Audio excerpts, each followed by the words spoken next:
Hey, beautiful people. Have a question. Why do we allow little minute things to offend us in relationships and sometimes potentially cause us to break up in relationships? Why do we allow those little minuscule things to happen? And I was speaking to someone about this that is going into a more serious relationship and was asking, like, am I overreacting? Am I doing too much? Was there a better way to communicate? Which is really good, right? That's something you should be asking if you're trying to become more serious with someone. So, my suggestion was find out why it's triggering you, okay? Sometimes we are triggered by things because it might be something from our past. It might be something that someone has held against us, over us. It might be something from the past that somebody constantly brings up about us, and now we're taking it, personal when it's really not directed towards us. There could be so many different things and so many reasons why.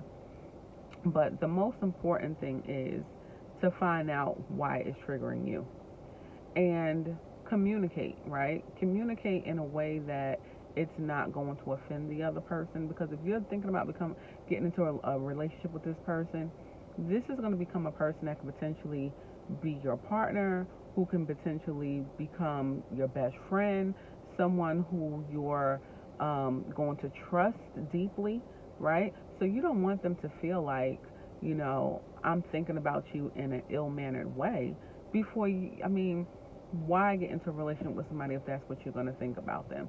So that's one of my pet peeves, right? It always has been.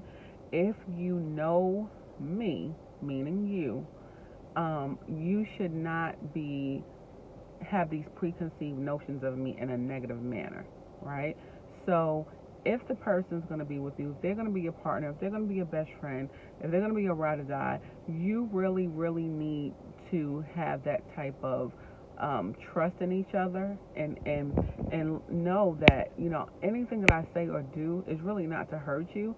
I might be struggling with it, but that doesn't mean that I'm just going to write you off and say, hey, you know what, you tried to offend me, it's over.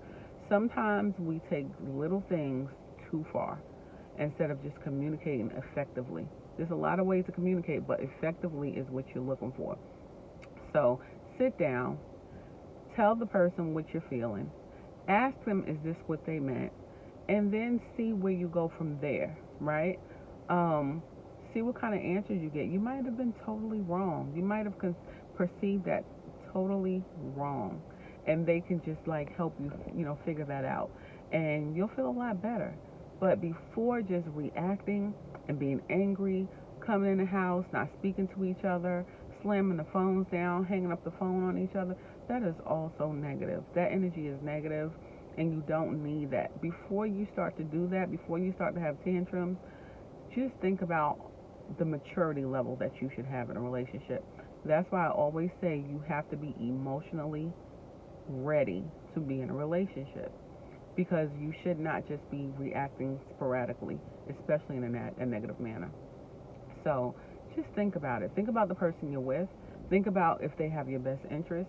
Because if they don't have your best interest, you need to reevaluate that relationship anyway. So if this person that you're thinking about moving forward with, just make sure that you feel deep down, deep down in your heart, that they have your best interest, and that you can speak to them and can communicate effectively and come to a solution. All right. So just don't take everything so seriously. Find out the truth first. Get your facts. Okay. I hope this helped, and you have a wonderful day.